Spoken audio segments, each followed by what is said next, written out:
Hello, જય માતાજી। હું આજે આવ્યો છું કુળદેવી માના દર્શન કરવા માટે। તમે જોઈ શકો છો। તો જે કુળદેવીને માનતા હોય જે પણ મિત્રો એ કમેન્ટમાં લખો જય કુળદેવી માનું નામ, તમારી કુળદેવી માનું નામ। તો હું આજે આવી ગયો છું અમારા કુળદેવી માના મંદિરે। તો આવી રીતના મારું મઠનું કામ ચાલુ છે। માતાજીનો મઠ બની રહ્યો છે, તમે જોઈ શકો છો। અમારા બહુચરાજી કુળદેવી બહુચરાજી અને જોગણીમાં આ જોગણી માનું બીજા નંબરનું સ્થાનક, બહાર રખા દાદાનું મંદિર જોઈ શકો છો તમે। આ પરિવાર બધું બેઠું છે દર્શન કરીને। તડકો લાગતો હોવાથી બસ અહીં બેઠા છીએ। તો આજે એમ થયું કે ચાલો કુળદેવી માના દર્શન કરી આવીએ।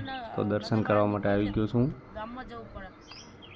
આ બધું પરિવાર બેઠું છે, હું શૂટિંગ કરી લઉં યાદગીરી માટે અને હું પોતે મારી બાજુ મેં કેમેરો કર્યો છે। બોલો કુળદેવી માની જય। તો મિત્રો તમે પણ કુળદેવી માને માનતા હોય તો એકવાર દર્શન કરી આવજો, જરૂર અવશ્ય દર્શન કરવા જજો અને કમેન્ટમાં અવશ્ય કુળદેવીમાં લખજો અને ચેનલને સબસ્ક્રાઈબ કરજો। જય માતાજી।